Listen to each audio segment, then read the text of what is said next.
God's punishment to Adam. Genesis chapter 3, verse 17 through 19. To Adam he said, "Because you listened to your wife and ate fruit from the tree about which I commanded you, you must not eat from it. Cursed is the ground because of you. Through painful toil you will eat food from it all the days of your life.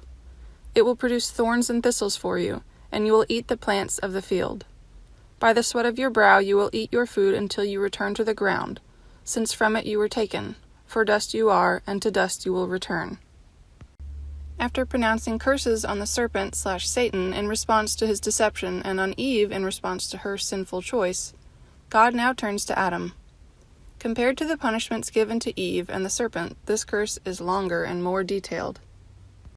Adam's sin was not, simplistically speaking, that of listening to his wife. Taking godly counsel is always a good thing. Proverbs 15:22. Instead, Adam sinned by not standing up and speaking the truth to his wife when she invited him to participate in her sin, and, judging by the deception of Eve's conversation with the serpent, for failing to protect and lead her as he should. God makes clear that Adam was independently responsible for his choice to eat from the tree. He wouldn't be allowed to get away with passing the blame to her or anyone else. As with Eve, Adam's curse is one of hardship in doing the necessary work of life, in doing something that would otherwise have brought great joy and meaning to his existence. Instead of easily producing crops as seeds were planted, as had been the case in the garden up to this point, the ground would be cursed. Adam will suffer great pain in getting the ground to yield edible crops in doing his daily work, and this curse will afflict him all the days of his life.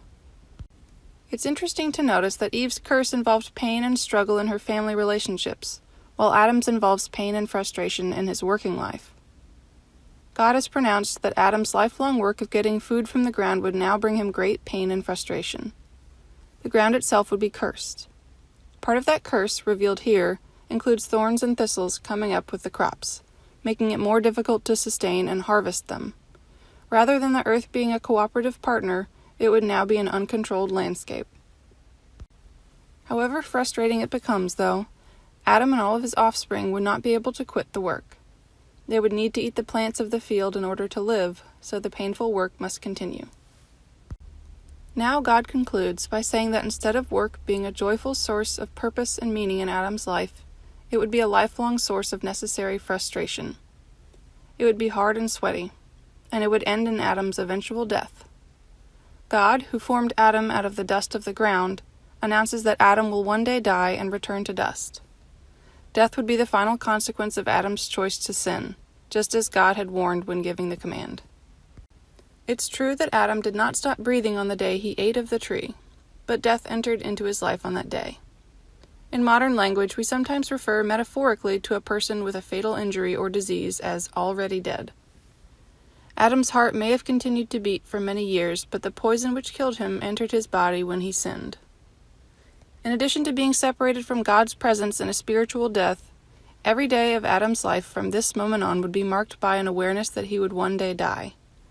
That's the curse all humans have lived under ever since. For those in Christ, though, the curse of death will be overcome.